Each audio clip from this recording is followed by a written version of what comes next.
মানিত সুধী নবীজি আলাইহিস সালাতু ওয়াস সালামকে সাহাবা আজমাইনরা কেমন ভালোবাসতেন। তালহা রাদিয়াল্লাহু তাআলা আনহু ছোট্ট একজন সাহাবী, তার বাবা বারা ইবনে আযব রাদিয়াল্লাহু তাআলা আনহু সঙ্গে করে নিয়ে নবীজি আলাইহিস সালাতু ওয়াস সালামের দরবারে যেতেন। তালহা রাদিয়াল্লাহু তাআলা আনহু তার বাবাকে সঙ্গে করে নিয়ে তো নবীজি আলাইহিস সালাতু ওয়াস সালাম প্রত্যেকটা সাহাবাকে বিভিন্ন প্রকারের আমল দিল। দেওয়ার পর নবীজি আলাইহিস সালাতু ওয়াস সালামের দরবার থেকে তালহা রাদিয়াল্লাহু তাআলা আনহুর বাবা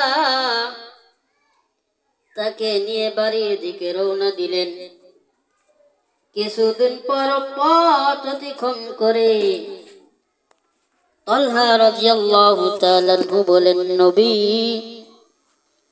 তালহা রাদিয়াল্লাহু তাআলা আনহু বলেন, বাবা তুমি এখানে একটু দাঁড়াও, আমি নবীর সঙ্গে একটু কথা বলে আসি।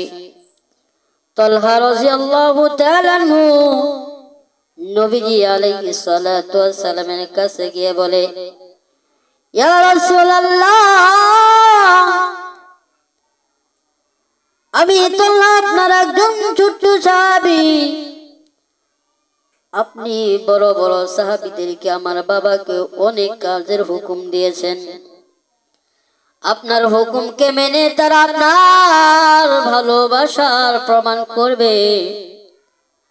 নবী আমিও কিন্তু আপনাকে ভালোবাসি, একটা হুকুম আমাকে করেন না, আপনার হুকুমটা মেনে আমি আপনাকে ভালোবাসি এটা প্রমাণ করি। নবীজি আলাইহিস সালাতু ওয়াস সালাম তালহাকে ডেকে বলেন, ও তালহা, সত্যি কি তুমি আমাকে ভালোবাসো? তালহা বলেন, জি সত্যি আপনাকে ভালোবাসি। নবীজি আলাইহিস সালাতু ওয়াস সালাম বলেন, ও তালহা, এই খঞ্জরটা নাও, তোমার বাবার দেহ থেকে মাথাটাকে আলাদা করে দাও। তালহা রাদিয়াল্লাহু তাআলা আনহুকে নবীজি কথা বলতে দেরি আছে। তালহা রাদিয়াল্লাহু তাআলা আনহু খঞ্জরটা হাতে নিয়ে তার বাবার দেহ থেকে মাথাটাকে আলাদা করার জন্য দৌড়াইতেছে।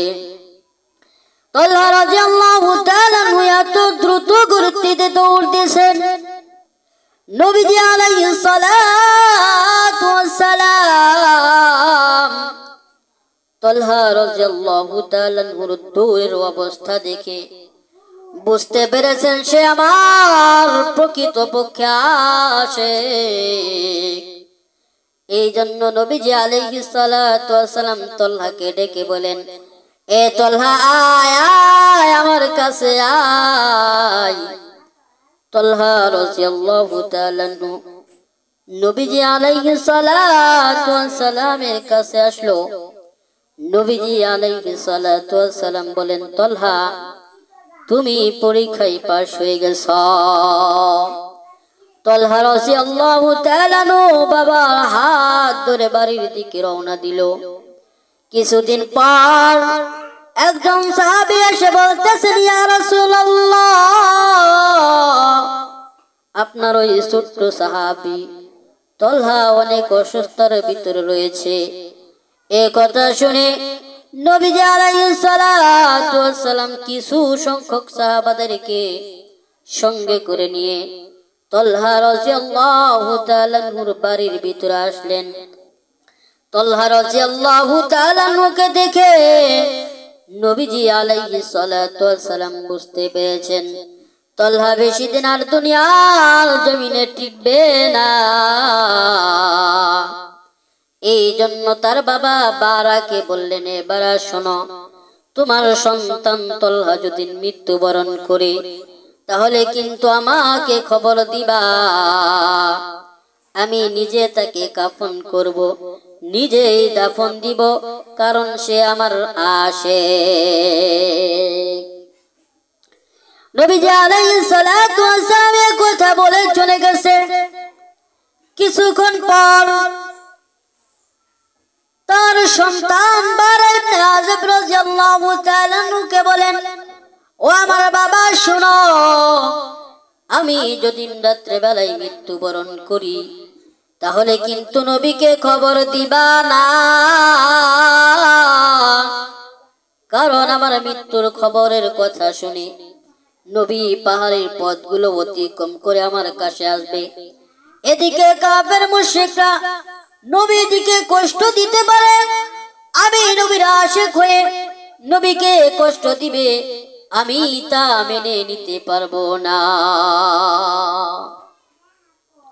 তালহা রাদিয়াল্লাহু তাআলা আনহু এত বড় নিয়ামত পেয়েছেন, এত বড় নিয়ামত পাওয়া সত্ত্বেও নিয়ামতকে ধুলির সাৎ করে দেয় একমাত্র নবীজি আলাইহিস সালাতু ওয়াস সালামের মহব্বত। নবীজি আলাইহিস সালাতু ওয়াস সালামকে মহব্বত করেন, এই জন্য তালহা রাদিয়াল্লাহু তাআলা আনহু তার কাফন দাফনকে নিয়ে যাতে নবী কাফন দাফন করতে চেয়েছেন ছেড়ে দিয়েছেন। এই জন্য আল্লাহ রাব্বুল আলামিন বলেন, মাইয়াতির রাসূল ফাকাদ আতাল্লাহ ওয়া মান তাওয়াল্লা ফামা আরসালনাকা আলাইহিম হাফিজা। শুধু তালহা রাদিয়াল্লাহু তাআলা নবীজিকে আলাইহিস সালাতু ওয়াস সালামকে এমন ভাবে ভালোবেসেছে এমন নয়।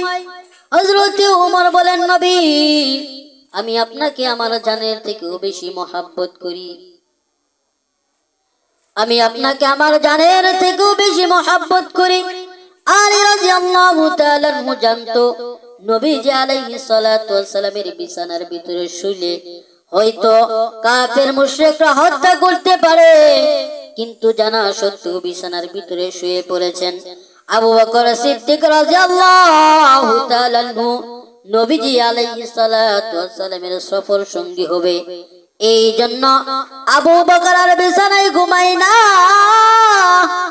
আবু বকর রাদিয়াল্লাহু তাআলা আনহু নবীকে এতটা ভালোবাসতেন, তালহা রাদিয়াল্লাহু তাআলা আনহু নবীকে ভালোবাসেন বিদায় নিজের জন্মদাতা পিতাকে হত্যা করার জন্য দৌড়াইতেছে। শুধু তাই নয়, আবু বকর রাদিয়াল্লাহু তাআলা আনহু নিজের জন্মদাতার পিতার গালের ভিতরে থাপ্পড় মেরেছিল একটাই কারণ, নবীকে নিয়ে কটূক্তি করত, নবীকে নিয়ে ব্যঙ্গচিত্র করত, নবীকে নিয়ে গালমন্দ করত। বাংলার জমিনে এমন কিছু নাস্তিকরা রয়েছে যারা আমার নবীকে নিয়ে কটূক্তি করে, আমার নবীকে নিয়ে ব্যঙ্গচিত্র করে, আমার নবীকে নিয়ে গালমন্দ করে। আমরা নিজেদেরকে আশিক রাসূল বলে দাবি করি, কিন্তু তাদের বিরুদ্ধে কোনো প্রতিবাদ করি না, ঠিক কিনা বলে? তাহলে আর তারা বোঝা যায় প্রকৃত আশিক হতে পারেনি, প্রকৃত আশিক হতে পারেনি। কিন্তু আল্লাহ রাব্বুল আলামিনের নবী আমাদেরকে ভালোবাসার জন্য কতটা কষ্ট করেছেন, তায়েফের ময়দানে রক্ত ঝরিয়েছেন, নিজের জন্মভূমিকে ছেড়েছেন, উহুদের ময়দানে দন্দন মোবারক শহীদ করেছে। কাফের মুশরিকরা আবু জেহেল, উতবা, শাইবা, আবু লাহাব কত কষ্ট দিয়েছেন নবীজিকে, সকল কষ্টগুলো মাথা পেতে নিয়েছেন একমাত্র আমাদের কল্যাণের জন্য। সম্মানিত সুধী, এই জন্য নবীজি আলাইহিস সালাতু ওয়াস সালামকে ভালোবাসতে হবে নিজের জানের থেকেও বেশি, নিজের মালের থেকেও বেশি, নিজের সম্পদের থেকেও বেশি, নিজের আপনজনের থেকেও বেশি।